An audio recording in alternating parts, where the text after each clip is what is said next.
Okay. I just missed something. Did you say that we're one of the leading investment? No, I said you guys are the leading one. not what the leading one, not one of the investment. That's true. So let's make a deal, guys. Good morning first. Let's make it a dialogue, okay? Let's make a conversation out of that, not a pitch or just a monologue, because I'd like to hear your questions and your comments, and if there's anything that's not clear from what I'm describing or talking about, please don't hesitate. It will give me a chance to drink some water, so please feel free to talk. So I want to talk about two things today in two levels. The context of what I'm talking about will be how to do it right, or what should be done in order to make seed investments work for you. And I try to describe it in two levels, in two phases, on the macro level and on the investment or investor level. And I'm going to start with a very, very short just explanation about what happened in Israel during the last 20, 25 years. It won't be too long. I'm not getting into a geography lesson, but we started like 25 years ago with actually nothing. There was nothing in Israel in the 1990s. We were exporting oranges, and we're a desert country, so for a desert-based country, exporting oranges is not the best decision to make. But that's what we had. We had nothing beyond that. We are very small. The footprint of Israel is very small. It's like a large city here in Canada. We had a very small population, about almost 6 million people back then in the early 90s. Today we are somewhere around 8 million people. We have no local market. There's nothing in Israel as a market for us, for technology companies. Not to mention that we don't really have a market around us. We do not have a strategic location, unlike South Africa or Singapore. The location of Israel means nothing for any partnership around the world. And that's how we started. The most problematic thing was that we don't really have any natural resources. So the only solution we could find is to take those people that we have in Israel, which are not different than any people around the world, any other people around the world, and to make it a human resource for us. It should have become our natural resource. That's what we've done during the last 25 years with the support of the public sector and the private sector altogether. 25 years passed, and these are the numbers. So these are the numbers of 2015. The numbers of 2016 are even better than that, but it's a nice graphics over to the 2015 slide. We had 1,400 new startups out of a population of 8 million people. 1,400 new startups in 1 year. $3.8 billion of startup financing. Almost 400 startups got funded during the year. For a population of 8 million people that had nothing 25 years ago, it's an amazing situation. And these are the main results of the most important part of that, is that we had $5.4 billion in acquisitions of the Israeli high-tech companies. This is the most important part, because this is what the dreams of the young people are made of. When they read the papers in the morning and they see another acquisition and another M&A and another IPO of an Israeli company, they understand that they can do it themselves as well. That's a dream that they could reach. They could, if they study and they'll, just hook on with the right people, with the right investors, with the right partners, they can be part of this huge dream. So for me, as an investor, I look at the number of the M&A numbers, and this makes the whole thing work. And 2016 was even better. 2017 started with an acquisition of Intel by Mobileye for $15.3 billion. That's like 3 times more than 2016. Only one acquisition. Today we received the news of another acquisition of $255 billion, and on Friday we had a $275 billion acquisition of a security company. Acquisitions is what the dreams of the young population are based on. And that's why they go and study engineering and computer science and MBA, because they know that if they will be part of that, they could, live the dream. Maybe the most important number, and this is something that I like very much, is to show not just the total number of acquisitions and investments, but to compare it to the size of the population. As said, we are very small in population, 8 million people. So when you take the whole the large number of investments in the country and divided by the size of the population, it's called the total investment per capita. So you just divide the whole number in 8 million people in Israel. So in Asia, the numbers are somewhere around 14, 16 dollars per capita, the total number of investments divided by the size of the population. And in the US, in North America, it's more than $118 per capita. Our goal was to be as close as possible to the North American numbers, to make sure that we attract enough foreign money into the Israeli game in order to make it happen. So that was the goal like 20 years ago. And can you guess, are we closer to the Asian numbers or to the American numbers? American numbers. Are you serious? But we are much closer to Europe, to Asia. So the real numbers are $423 per capita last year. And we're very proud of that. Because we managed to attract foreign money into the country. 85% of the money invested in Israeli companies comes from abroad, from non-Israeli investors, which means that the international investors appreciate the capabilities of the Israeli startups. The question should be, how do we do that? And there's a methodology behind that. There's a method. And the method starts with detection of the real problems. Unlike what we did like 20 years ago, we now focus on what's needed in the market. What will the market need in 20 years, or in 2 years, in 3 years, in 4 years from now? And then once we understand that, we're looking for core technology that can solve that. We are a technology-based country. Our startups are technology-based. We will look for problems that can be solved with innovative technology. Otherwise, we wouldn't have any advantage over the competitive companies. We have the manpower, we have the talents in Israel.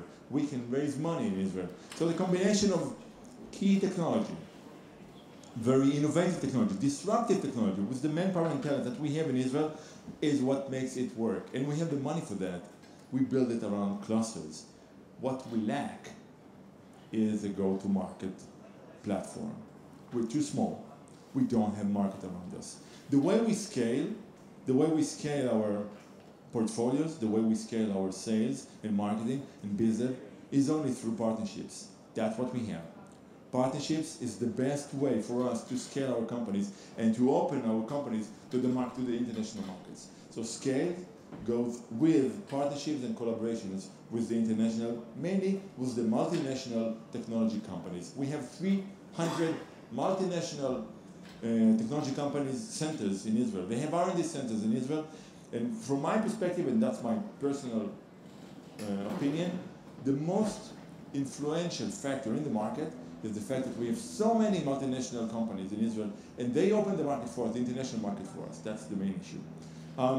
And we build clusters, as I said. We have a very famous cluster of security technology companies and clean tech and energy.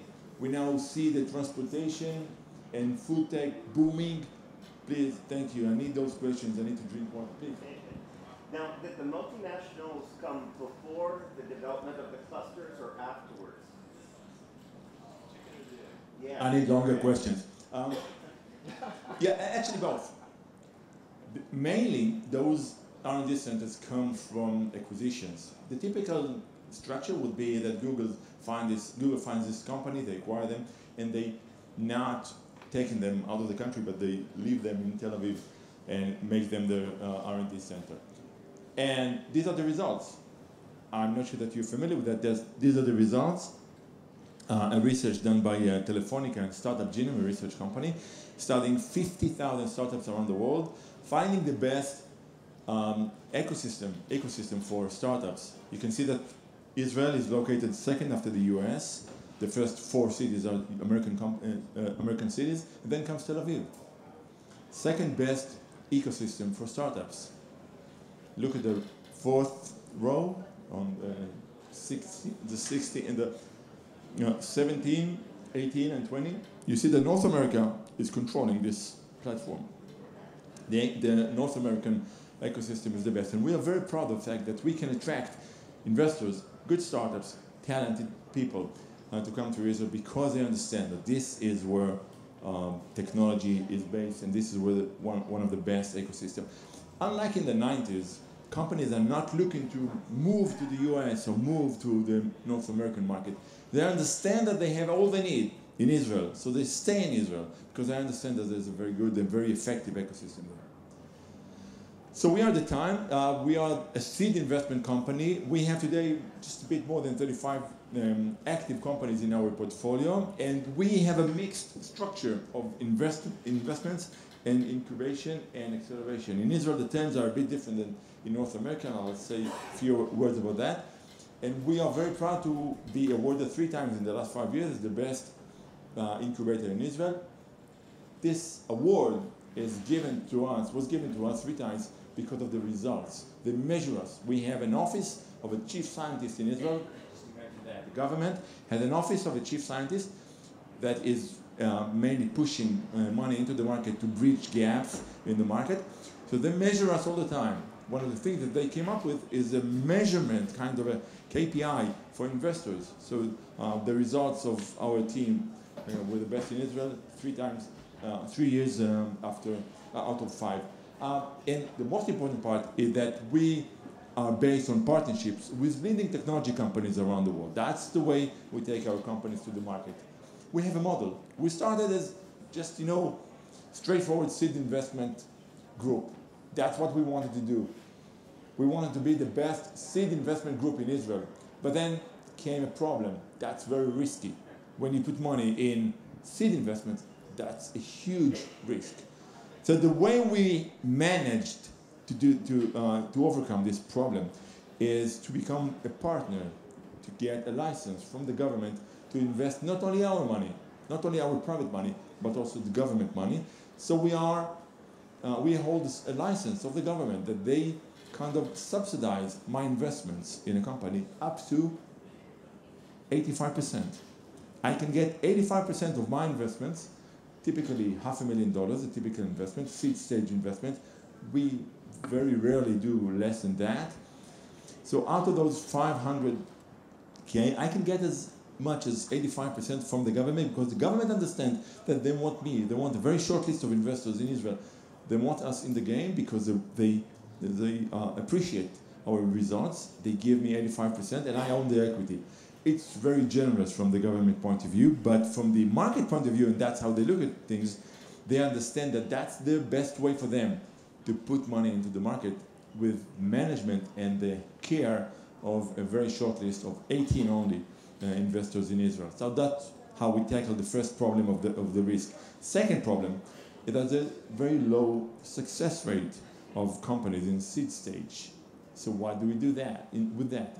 So we built this model of incubation where we take very close care of our startups. We have a large office and we take all our seed stage companies into the office and we work with them. Kind of a mix of accelerator, incubator, and investment firm.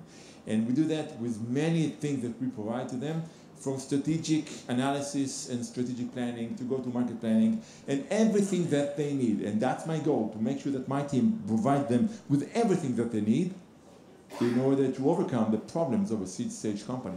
So it's a combination of money and incubation. And the third thing that we found out is that there's this Series A crunch, you know that. It's a huge problem of seed companies get the A round because A round or A stage investors, they only look for companies that have some kind of market traction. And usually those companies that come out of the seed stage, they don't always have those numbers that they can show from the market, and the market is not always reacting fast enough. So what we've done, we came up with 2 funds that we have raised, and we are the GP of those funds, and those funds are kind of a cherry-picking funds that invest in the best companies that come out of our incubators. We call them First Time. The 2 funds, both are $60 million funds, and they take the best company that come out of the seed stage. So the combination of a seed stage, risky stage, that I can get money from the government, and the fact that I have VC fund that I manage that can look into those companies and take the best ones and invest, generates very good portfolio, and the results are the same. Thank you. Please. You didn't talk about PreSeed. About? PreSeed. PreSeed. I'll say a few words about that because this is something that the question was about PreSeed. So we realized in Israel that the best source of PreSeed investments are from the triple F on one side and from the accelerator on the other side. So the typical PreSeed investment is somewhere between 100 and 200K. And we are not trying to do it ourselves, but rather work with various long lists of accelerators and triple Fs that we are familiar with in Israel, and just look into their best portfolio and take that. That's the concept that we work with. We thought many times about having an accelerator within our facilities, but it would have just narrowed our focus. We want to have a larger look into the market, and that's what we did. The fourth problem that we had was scale, as I said, and the way that we tackle scale, as I said, is partnership with international companies. So we have a list of like 7 or 8 international companies from McKenna, Erickson, and higher, and Chinese companies, and American companies, and some European. We don't have Canadian yet, but maybe today would be a good day to start that as well. But we do appreciate partnerships with international companies. That's how we take our companies to the market. That's how those companies can look into the Israeli market and find good potential innovative technologies. We appreciate the concept of focus so much that we have many focuses.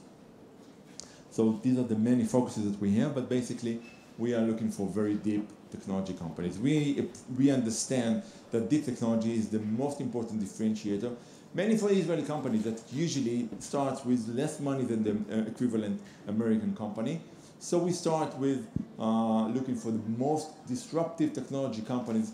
That's what we're looking for, and we are very much into IoT, big data, HLS, wearable video, and that's the list of companies that altogether they represent kind of a digital life, what we call the digital life companies, which is the main thing that we're looking for. But deep technology is something that we will always look for. We will not invest in a company that cannot protect its technology and cannot utilize this technology, deep technology, as a differentiator of a competitive landscape.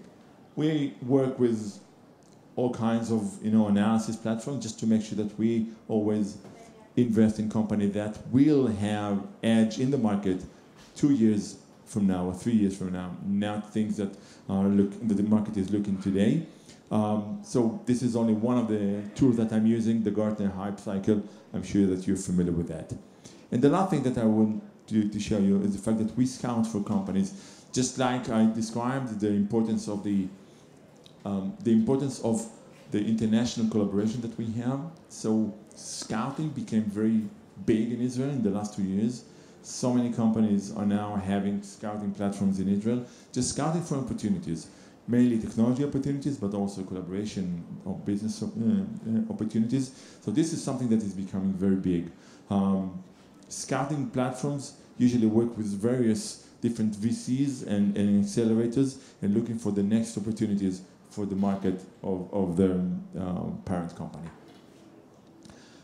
That's the result. The result of those two structures of concepts and the models that we work for is a portfolio that we are very proud of. Some of those companies in our portfolio, I'm sure that you're familiar with. Companies like Redis Labs, which is today the largest company in the world of Redis database for cloud. Huge company, booming in cloud technology. Those of you who work with cloud technologies are for sure familiar with this booming company. We were the first investor in Redis Labs. We just sold 5 months ago Corrigon to eBay. Corrigon are doing image analysis, and they utilize image analysis for purchasing, for e-commerce, and eBay acquired this company from us. Again, something that we are very proud of. Playbuzz, one of the largest companies, and the largest publisher within Facebook for like 3 years or so. They came up with content creation technology, and this is a company that is also booming, came out of our portfolio. We sold traffic systems to F5. We launched Talkspace, which is the #1 company today for a direct connection between the patient and physicians. of all aspects. And we sold Fireblade to StackPath. And we had Pixelot, which is the first investment of Baidu, the Chinese Baidu in Israel, and many others.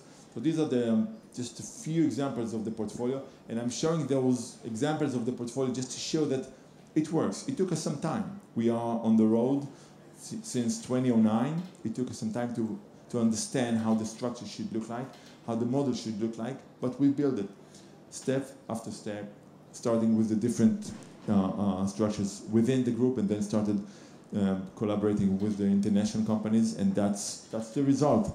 And I'm not sure that I mentioned enough times that we won 3 times the best incubator.